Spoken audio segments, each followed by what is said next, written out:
안녕하신가요? 저는 작년 말미쯤에 딸을 잃은 다 늙은 할머니이자 엄마입니다. 제게는 하나밖에 없는 귀한 딸이 하나 있는데요.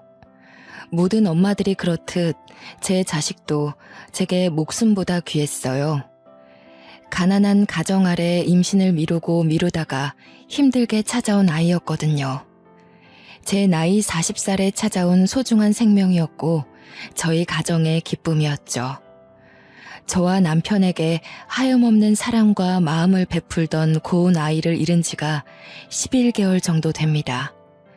정말 사랑했고 여전히 너무 사랑하는 제 딸아이를 영영 기억하고 싶어서 이 글을 쓰게 되었네요. 저와 남편은 서로 없는 집안이었지만 그래도 서로 많이 사랑해서 결혼을 하게 되었는데요.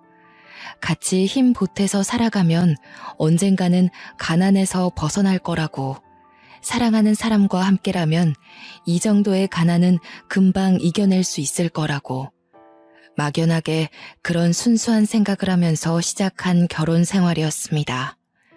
그런데 막상 부부라는 울타리 안으로 들어서니 혼자 살 때보다 더 힘들었어요. 그럼에도 저희 부부는 다툼 없이 똑같고 아끼고 똑같이 의지하면서 잘 지냈어요. 가난할수록 서로에게 상처되는 말을 하지 않기 위해 노력했던 거죠. 저는 중학교를 졸업하고 고등학교는 돈이 없어서 다니질 못했고요. 남편은 고등학교까지만 졸업한 사람입니다. 제가 이런저런 여러 가지 아르바이트를 하다가 20대 끝 무렵 남편을 만나서 결혼을 하게 된 거거든요. 저희는 돈이 없어서 결혼식도 남들처럼 거창하게 못했어요. 혼인신고하는 것만으로도 큰 의미가 있었고 함께 살게 된 월세방에서 식탁에 물 하나 떠놓고 반지를 나눠 낀 것이 다였거든요. 그래도 행복했습니다. 부부로 지내면서 당연히 지치고 힘든 순간을 겪었지만 남편을 탓하지 않았고 남편도 저를 탓하지 않았다는 게 행복했던 이유 중 하나이기도 해요. 남편은 택배 일을 하는 사람이었는데 무거운 짐을 많이 들어야 해서 허리가 많이 아팠어요. 한 번은 디스크가 터져서 수술을 받기도 했습니다. 그럼에도 일은 그만둘 수 없어서 계속했는데 병원 갈 돈을 아껴야 하니 매사에 조심은 하고 있었죠. 한 10년을 저와 남편은 무료하고 평범하게 지내왔습니다. 중간중간 아이를 만들고 싶었으나 병원도 못 가는 우리 형편에 아이까지 만들면 사정이 더 어려울 것 같았어요. 당장 일을 해서 돈을 차곡차곡 모아야 하는 실정이기도 했고 좀 더 나은 형편의 아이를 낳아서 아이가 남들 하는 만큼은 배우고 먹으며 살기를 바랬거든요. 가난한 집에서 태어났다고 저희처럼 부족하게 크도록 하고 싶지 않았어요. 그래서 계속 미뤘더니 어느새 제 나이가 40을 바라보게 된 겁니다. 그때까지도 저와 남편은 가난한 형편을 벗어나지 못했습니다. 우선 매달 나가는 월세가 큰 발목을 잡았어요. 다른 걸 아끼더라도 애 하나 키우는 데는 한참 모자란 사정이었죠. 그럼에도 제가 나이를 너무 먹어버렸으니 혹시 몸이 안 좋아 아이가 생기지 않는 상황이 되어버린다면 정말 속상할 것 같았습니다. 저와 남편은 아이와 함께 지낼 환경을 위해서 돈을 벌기도 했거든요. 그렇게 죽을 만큼 돈을 모은 것 같은데도 서울에 집 하나 사기가 이렇게 어렵네요. 아이 없이 이대로 둘이서 살 수밖에 없는 건가 마냥 걱정하고 있는 제게 남편이 어느 날 그런 말을 했습니다. 내가 밤일까지 뛰는 한이 있더라도 당신이랑 내 아이는 안 굶길 거야. 그러니까 우리 아이 가지자.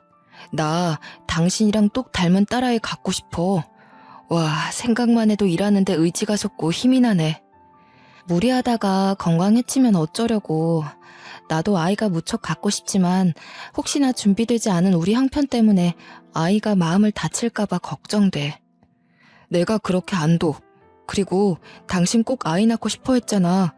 그러려고 당신 몸 불살라 돈 모으고 아껴온 거잖아. 나는 아이 낳고 잘 키울 자신 있는데 당신은 아니야? 돈 걱정이라면 그건 정말 나한테 맡겨주라니깐. 남편은 형편 걱정 말라며 제 손을 잡고 하룻밤 내내 저를 안심시켜 주었습니다. 남편이 주는 신뢰와 확신, 그리고 저 역시 아이를 보고 싶다는 마음이 더해져 남편과 저는 아이를 만들었죠. 사실 쉽지 않았습니다.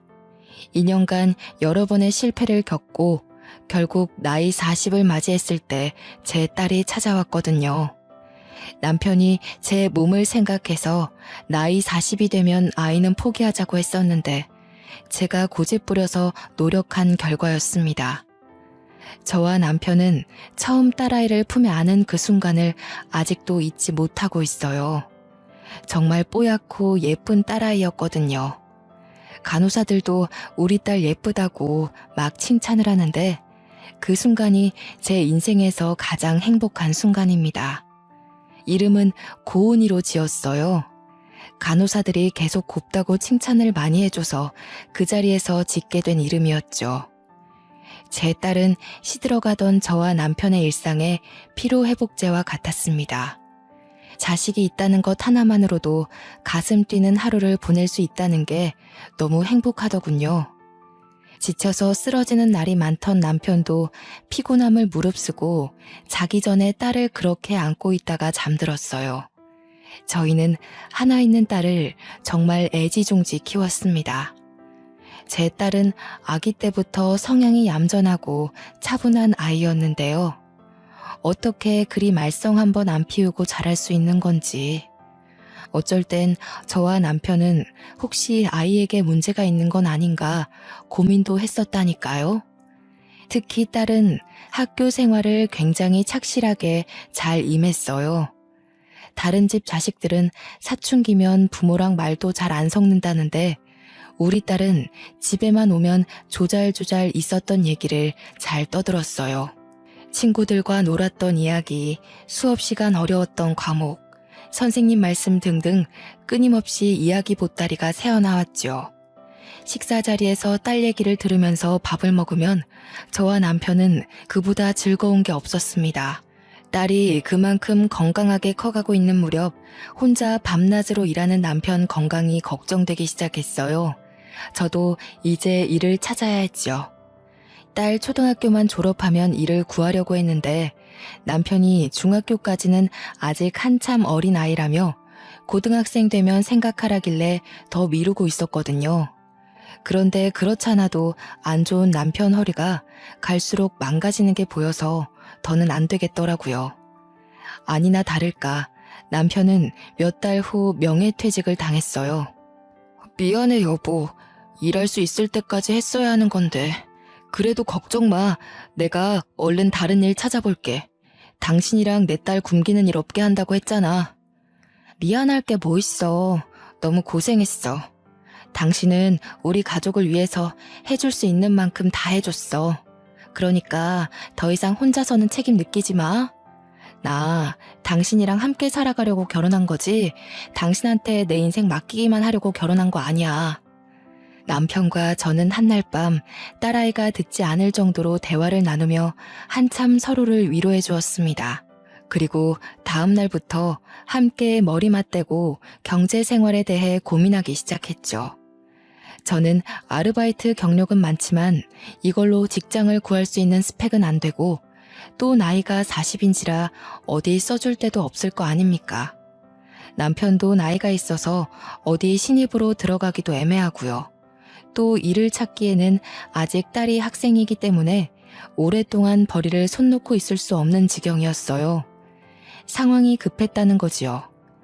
저희 수중에는 남편이 명예퇴직금으로 받은 돈과 적금이 전부였는데요. 여러 번 고민하다가 결국 마음먹은 일이 바로 작은 국수집을 차리는 거였습니다. 식당을 하나 차리고 싶은데 마땅히 내세울 요리 실력이 아니라 고민하던 차에 국수가 떠올랐어요. 딸이 국수를 참 좋아하는데 그 때문에 제가 평소 국수하는 데는 도가 텄거든요. 딸도 저희가 식당을 할 거라고 하니까 국수집을 적극 추천하기도 했고 이웃집 아줌마가 저희 집에 놀러 왔다가 제가 만든 국수를 먹고는 장사 한번 해보라고 칭찬해 준 적도 있었어요. 물론 그 칭찬은 그저 기분 좋은 농담으로 넘겼지만요. 그래서 국수집을 차리게 되었는데 뭐 특별할 것 없는 그저 흔한 주부 손길이라 도심 가격보다는 싸게 팔았습니다. 제 딸이 굉장히 좋아했어요. 이제 국수 원 없이 먹을 수 있다면서요. 얼마나 사랑스럽던지. 저희 집 국수가 저렴해서 그런가 돈 없는 학생들이나 어르신들이 좀 많이 찾아왔는데요. 행색 보니까 다들 하나같이 저처럼 어렵고 힘들게 사는 처지처럼 보였습니다. 그래서 국수양을 듬뿍 주기도 했거든요. 그런데 그게 소문이 났는지 덕분에 손님이 빠르게 늘더라고요. 제 남편은 배달을 했어요. 우리는 업체를 쓰는 게 아니기에 정말 엎어지면 코다할 가까운 곳만 배달을 갔는데도 수익이 괜찮았습니다. 그렇게 무탈하게 장사를 진작 국수집을 차릴 걸 그랬나 싶더라고요. 엄마, 휴대폰 좀 바꾸라고 했지? 이거 나 초등학생 때부터 썼던 거 같은데? 요즘 영상통화 되는 거 많잖아. 아빠랑 둘이 그걸로 바꿔. 아이고 됐어. 그 비싼 걸 뭐하러. 지금 그 전화도 튼튼하고 잘만 되는구만. 전화가 연락만 될 수 있으면 되는 거지. 내가 학교 가서도 엄마 아빠 보고 싶을 때가 있으니까 그렇지. 영상통화 되면 얼굴 보면서 얘기할 수 있고 좋잖아. 나 이제 곧 직장인이잖아. 첫 월급 받으면 내가 휴대폰 하나씩 사줄까? 제일 좋고 화면 크고 비싼 걸로. 또 봐라. 쓸데없는데 신경 쓰지. 됐네요. 그 돈으로 너 하고 싶은 거 하고 사고 싶은 거 사면서 써. 우리 딸내미 코 묻은 돈을 어떻게 받니? 대학을 졸업한 딸은 식품회사의 개발 직원으로 입사했습니다. 전공도 그쪽으로 가더니 학점까지 좋아서 교수님 추천서를 받고 들어갔다네요. 그러면서 하는 말이 참 귀여웠는데요. 나는 엄마 국수가 세상에서 제일 맛있어서 모든 사람들이 엄마 국수 다 알았으면 좋겠어. 내 꿈이 뭔 줄 알아? 돈 모아서 엄마 아빠한테 큰 사업체 하나 차려주는 거. 바라지도 않았는데 원하는 꿈이 저희를 위한 선물이라는 딸의 말이 기특하고 자랑스러웠어요. 다 큰 어른이 되었는데도 국수를 먹기만 하면 꼭 옷에 한 가닥씩 흘리는 이 칠칠 맞은 아기가 언제 이렇게 커서 똑 부러지는 소리를 하나 싶더라고요. 건강하고 예쁘게 자라줘서 너무 고마웠지만 딸이 커간다는 건 저와 떨어져 지낼 날도 얼마 남지 않았다는 거잖아요. 당연히 좋은 사람 만나 시집을 갈 것이고 이러한 과정은 인간에게 있어 자연스러운 일인 거 아는데 참 상상만 해도 서운하더라고요. 딸이 행복하길 바라지만 헤어짐이 조금 늦게 오길 바랬어요. 그런데 그렇게 한없이 아기처럼 보이던 딸이 어느 날 같은 회사 직원이라며 결혼할 남자를 소개했는데요. 막상 걱정했던 일이 코앞에 닥치니 딸 낳고 상심을 해본 적 없던 제가 딸 몰래 며칠 동안 소가리를 했습니다. 그래도 딸 앞에서는 티내지 않았죠. 딸의 행복을 위한 길이니 축하해주고 싶었으니까요. 그런데 무슨 생각으로 그런 결정을 내렸는지 모르겠다만 딸과 사위 될 사람이 결혼을 한 뒤 아이를 가지게 되면 사위가 일을 그만두고 육아에 전념한다고 하는 겁니다. 사위가 평소 그걸 희망했고 영 집안일과 맞지 않다던 딸이 돈을 벌기로 했다네요. 솔직히 제 선에선 이해하기 어려운 가치관이었어요. 요즘 애들과 저 때의 생각이 차이날 수밖에 없다는 걸 이해하려 해도 걱정되는 건 어쩔 수 없었죠. 그래도 어쩌겠습니까? 둘이서 너무 확고한 마음을 가지고 있고 믿어달라고 씩씩하게 말을 하니 이 결혼을 허락할 수밖에요. 딸은 결혼하고 한 달 만에 임신을 했어요. 배가 남산만해진 딸이 출산할 때 전화해서 남편이랑 급하게 산부인과로 갔던 기억이 납니다. 엄마, 나이 40에 나 낳는다고 진짜 고생했겠다. 나는 지금도 버티기가 너무 힘든데 우리 엄마 얼마나 아팠을까? 그래도 내 아이 보면 그 고통 싹 사라질 만큼 기쁘겠지? 당연하고 말고 엄마가 너 낳고 얼마나 행복했는데 지금 잠깐 아픈 거 참으면 너무 사랑스러운 아이가 네 품에 안길 거야. 많이 아프면 소리 질러도 돼. 엄마가 옆에 있을게. 엄마, 나 진짜 이번에 느꼈어. 나는 세상 엄마들 다 존경해. 그중에서 엄마를 제일 존경해요. 태어나게 해줘서 진짜 고마워. 나 평생 엄마 아빠한테 효도할 거야. 딸 출산 때 분만실로 한 사람만 들어올 수 있게 해주었는데요. 딸이 사위를 두고 엄마랑 같이 있고 싶다고 해서 제가 들어갔어요. 제 눈에는 여전히 품 안의 아기인 딸이 자기 아이를 낳느라 힘들어하는데 그게 그렇게 가슴이 찢기는 기분이더라고요. 아이가 생각보다 잘 나오지 못하고 애를 조금 먹었거든요. 그 순간만큼은 태어날 손녀보다 제 딸 생각뿐이어서 그저 손녀가 원망스럽기도 했네요. 그래도 태어난 손녀가 너무 예쁘더라고요. 제 딸이 태어났을 때랑 얼마나 똑 닮았는지 굉장히 뽀얀 아기였어요. 제 딸을 낳았을 때와는 또 다른 행복감이 밀려오더군요. 그 손녀를 제가 가장 먼저 안아보았어요. 딸은 육아휴직으로 1년을 집에서 쉬다가 손녀가 2살이 되었을 때 결혼 전 약속했던 것처럼 사위랑 역할을 바꾸었어요. 그때부터 사위가 살림을 했고 딸이 직장에 나가서 돈을 벌어왔죠. 딸도 사위도 괜찮아 했고 이런 역할 분배가 적성에 맞다는데 저는 왜 이렇게 걱정이 되는지 저도 참 주책이더라고요. 사위가 알아서 잘하겠다만 그래도 투박한 남자 손길에 맡겨진 손녀가 염려되어서 사위에게 몇 달간 전화만 했었네요. 혹시 모르는 거 있으면 나한테 전화하고 괜히 사부인한테 전화했다가 잔소리 들을라. 너희가 잘하고 있다고 해도 어른들은 걱정될 수밖에 없거든. 또 귀한 아들 고생시킨다고 사부인이 우리 고은이 미워하면 어쩌니?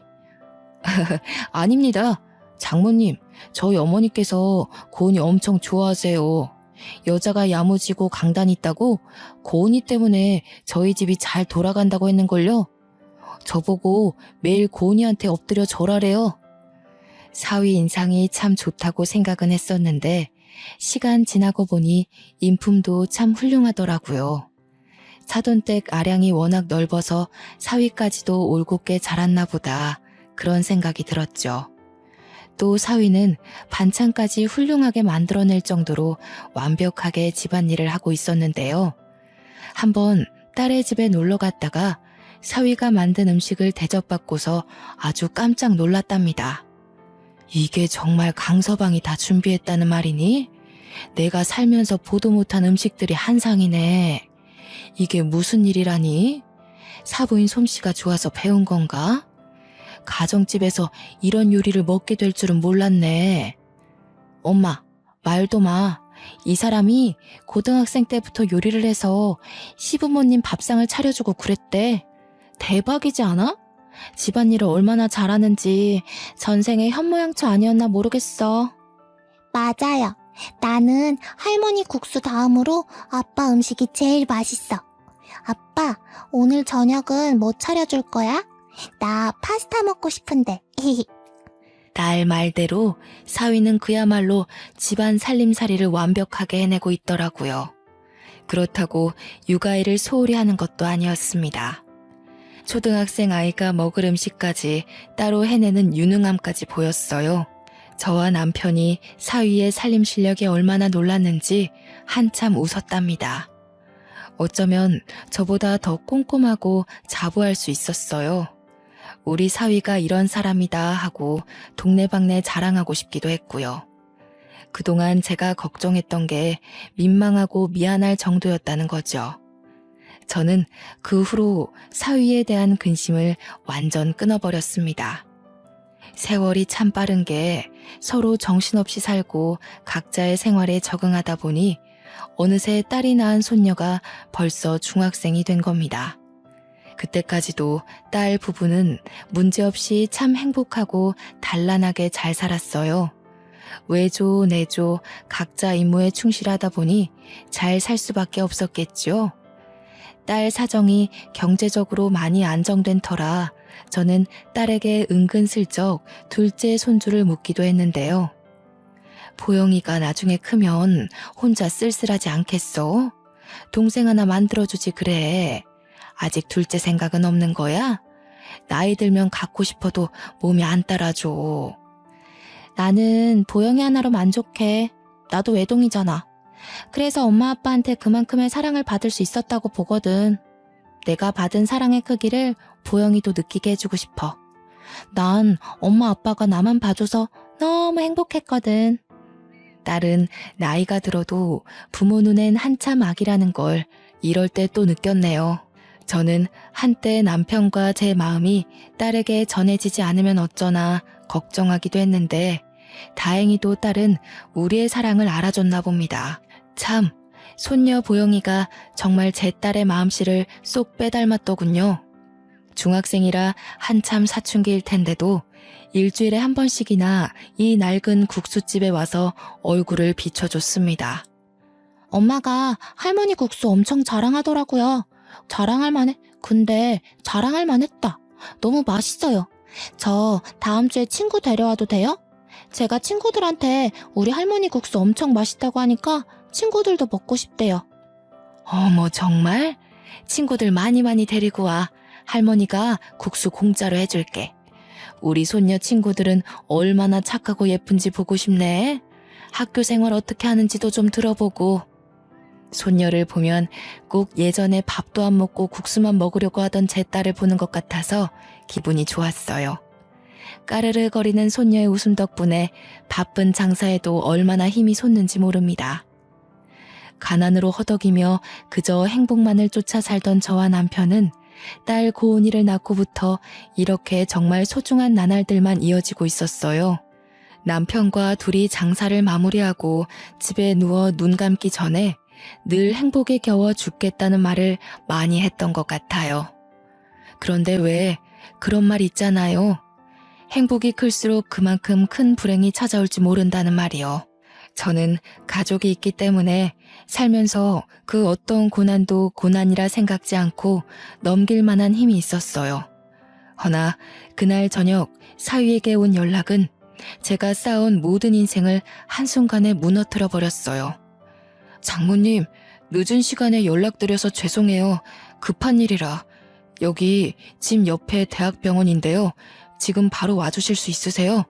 고은이가 사고를 당해서요. 이때 심장이 내려앉은 기억은 아직도 괴롭고 잊히지가 않아요. 가타부타 설명을 들을 정신도 없이 저와 남편은 일하던 옷차림 그대로 식당을 뛰쳐나갔습니다. 마감 중이던 식당을 문도 못 잠그고 정신없이 나왔죠. 급하게 택시를 타고 사위를 찾아서 만났건만 딸 얼굴을 바로 확인할 수가 없었습니다. 사위 말로는 딸이 현재 수술실에 있는 상황이라고 했어요. 강서방, 이게 어떻게 된 일인가? 무슨 일인 거야? 내 딸 괜찮은 거지? 아무 일 없는 거지? 수술하면 괜찮은 거라고 그랬어? 큰일은 아닌 거지? 자네는 우리 딸 만났어? 어떻든 그냥 가벼운 수술하러 들어간 거잖아. 그렇지? 죄송합니다. 고은이가 장모님 장인어른께 드릴 게 있다고 내려가는 길에 교통사고가 났어요. 혼자 다녀오겠다고 가길래 이렇게 될 줄은 몰랐는데 그렇게 혼자 보내는 게 아니었는데 이미 병원에 올 때부터 뇌사 상태여서 경과가 좋지 않을 거라고 해요. 어떡해요, 장모님? 장인어른, 고은이 어떡하면 좋아요? 사위가 제 딸의 마지막을 예감한 사람처럼 울면서 얘기를 하는데 저는 다리에 힘이 풀려 그대로 주저앉아 버렸습니다. 남편은 어쩔 줄 몰라서 가슴을 내려치며 수술실 문 앞을 방황했어요. 저 또한 바닥을 절절 기며 내 딸 고은이 이름을 부르고 통곡했죠. 저는 그래도 딸이 무사히 수술을 마치고 나와 엄마 그 한마디 해줄 거라고 마지막까지 희망을 갖고 있었어요. 그러나 기적은 일어나지 않았고 사위한테 그렇게 들은 말이 딸의 마지막 소식이 될 줄은 몰랐습니다. 심장 졸이면서 기다렸던 의사가 나오는데 저희에게 죄송하다는 사과를 전하며 고개를 숙이더라고요. 정말 꿈 같은 일이었습니다. 딸의 모습이 생생하게 제 마음에, 머리에 살아있는데 다시는 볼 수 없다니요. 다시는 눈을 뜨지 않는다니요. 전혀 실감나지 않았어요. 믿을 수가 없었어요.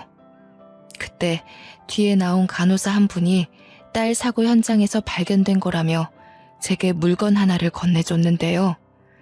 포장 박스가 사고 현장에서 바닥을 굴렀는지 엉망이더라고요. 다 허물어진 그 박스를 열었더니 휴대폰 2짝이 있는 거 아니겠습니까? 어제까지만 해도 제 딸이 그 예쁜 얼굴로 영상통화를 하면서 제 폰이 오래돼 영상이 계속 끊긴다고 새 폰 사주겠다는 걸 말리느라 투닥거렸거든요. 그게 딸과 가장 최근에 한 통화였어요. 자꾸 이상한 데 돈 쓰지 말라고 조금 혼을 내기도 했네요. 그 자리에서 최신 폰을 받자마자 정말 졸도할 뻔했습니다. 눈물이 앞을 가리는데 숨쉬기가 힘들더라고요. 그리고는 나중에 딸이 천에 가려진 채로 실려 나왔고 그 자리에서 한참이나 딸을 쥐고 대성통곡을 했어요.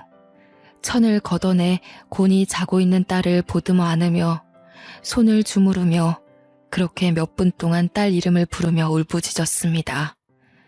나중에 들은 말인데 딸이 졸음운전하는 차에 부딪힐 뻔한 어르신을 구하려다가 변을 당했다고 하는 겁니다. 그 어르신이 저와 비슷한 또래였다고 해요. 제 딸이 이승을 떠난 게 모두 다 제 탓 같아서 너무 괴로워 미치는 줄 알았습니다. 우리 딸이 왜 차라리 나를 데려가지? 나를 잡아가지. 왜 우리 딸이에요? 내 딸이 얼마나 착하게 살았는데. 고은아, 엄마한테 얼른 와. 엄마가 목숨 내놓을게. 제발 엄마한테 와, 고은아. 보영이는 어쩌고 그렇게 가버리니? 왜 이렇게 엄마 옆에 짧게 있다가 가버려? 저는 빈소에 마련된 딸 사진 앞에서 한참을 엎드려 하늘을 원망했습니다. 할머니, 저 엄마가 너무 보고 싶어요. 엄마가 내일 맛있는 거 사준다고 학교 야자 빼라고 했었는데 이제 엄마 못 보는 거예요? 다시는 엄마를 볼 수 없다는 게 너무 무서워요, 할머니. 아이고, 가여운 내 손녀. 보영아, 어떡하면 좋니?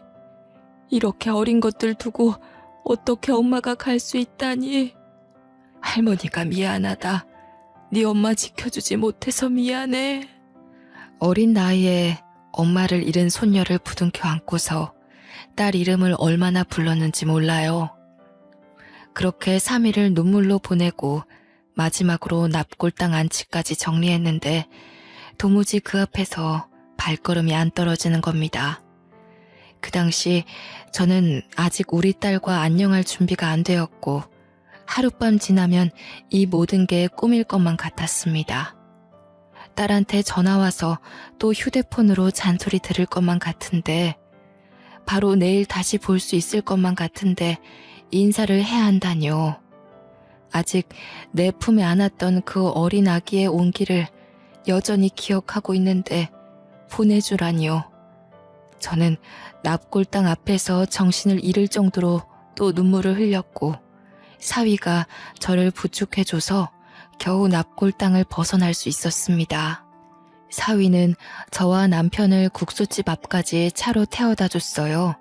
그때서야 국수집 문을 안 닫고 나섰다는 걸 알았죠. 이 때문에 얼마나 정신없었는지 또 한 번 실감났네요. 다행히도 식당은 별다른 변을 당한 게 없어 보였습니다.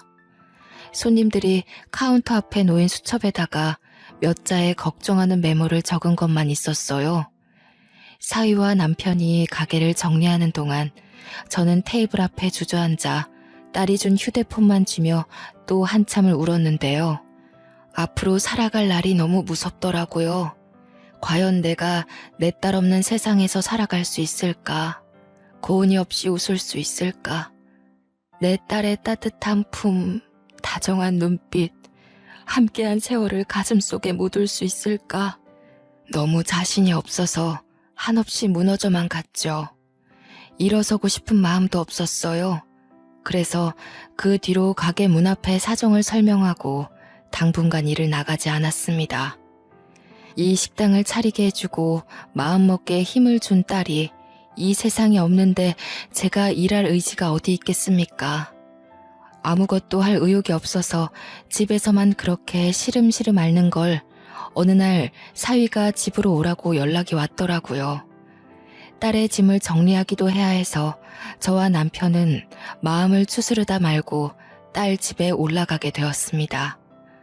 제 딸의 물건을 정리하면서 하나둘 실감을 해나갔고 딸을 잊지 않기 위해 딸의 모든 흔적을 새기고 또 새겼어요. 장모님, 장인어른, 제가 이제 일을 나가봐야 해요. 그럼 보영이 혼자 집에 있어야 하는데 괜찮으시다면 저희 집에서 지내주실 수 있으세요? 보영이가 엄마 보고 싶어서 많이 힘들어하는데 장모님이 같이 계셔주면 위로받을 수 있을 것 같아서요.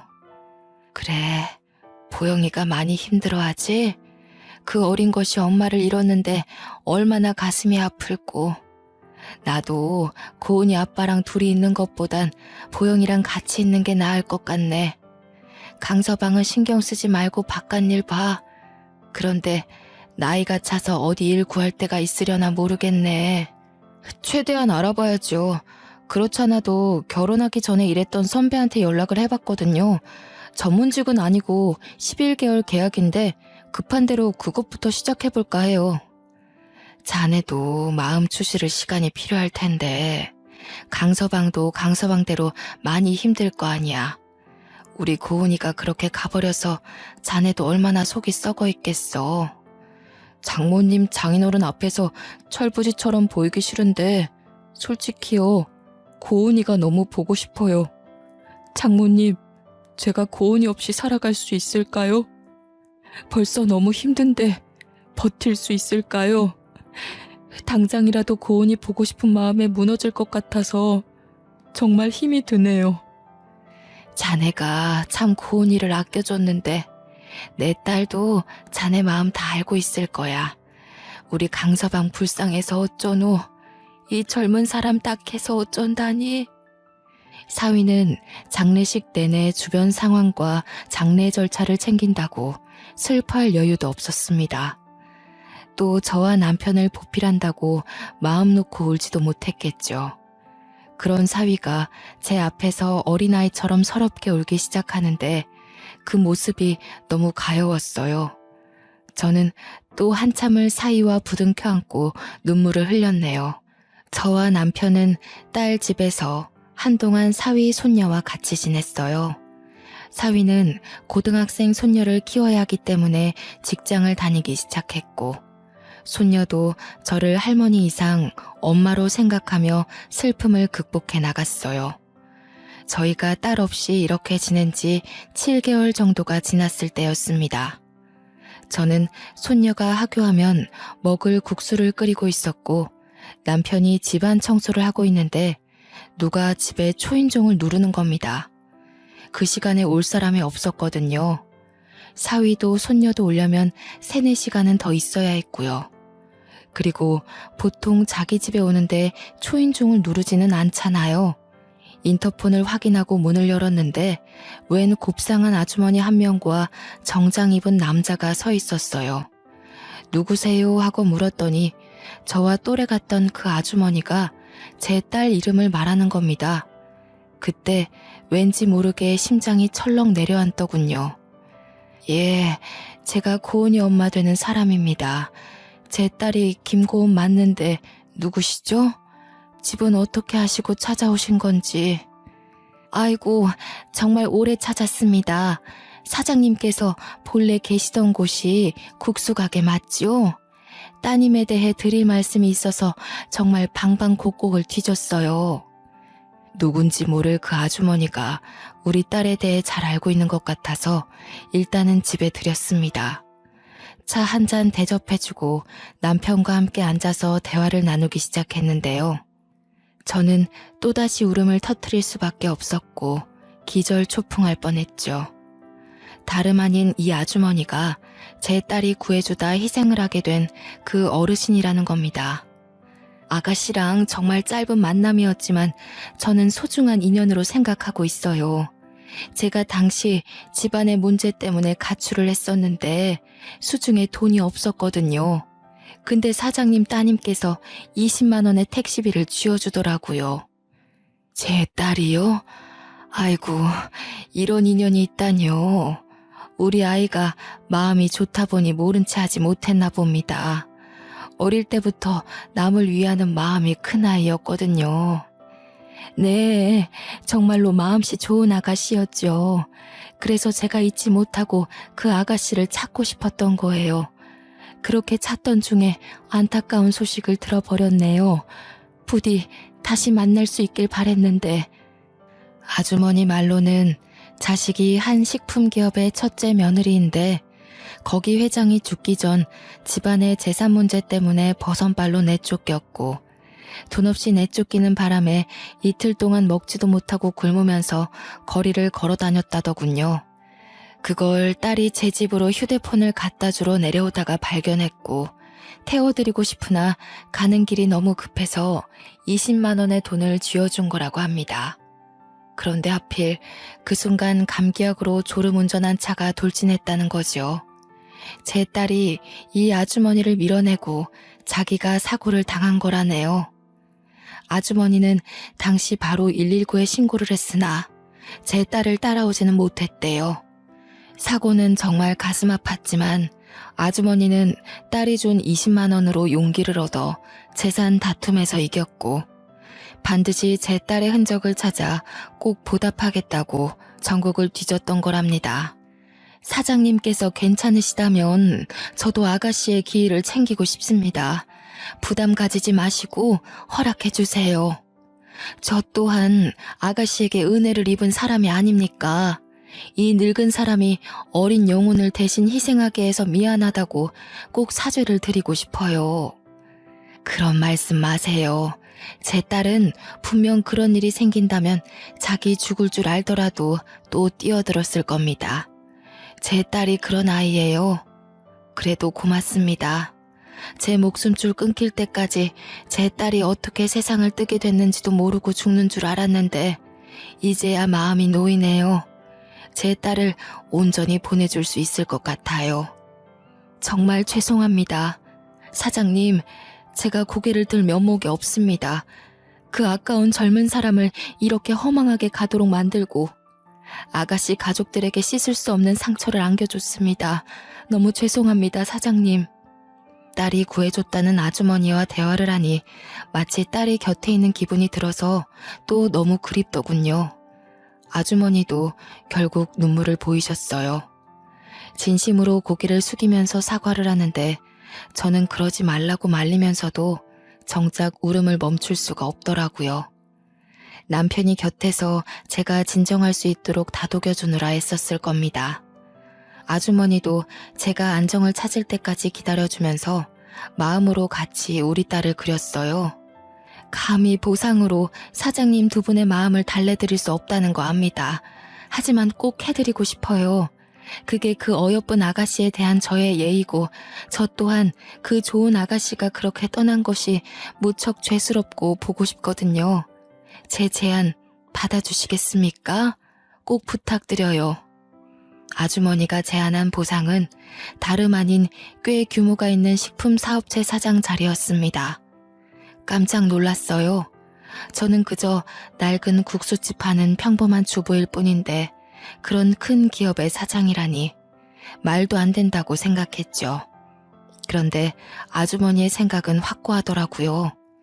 우리 부부가 사장직이 처음이라지만 절대 새로 꾸리는 이 사업이 망할 수 없다고 확신을 갖고 있었어요.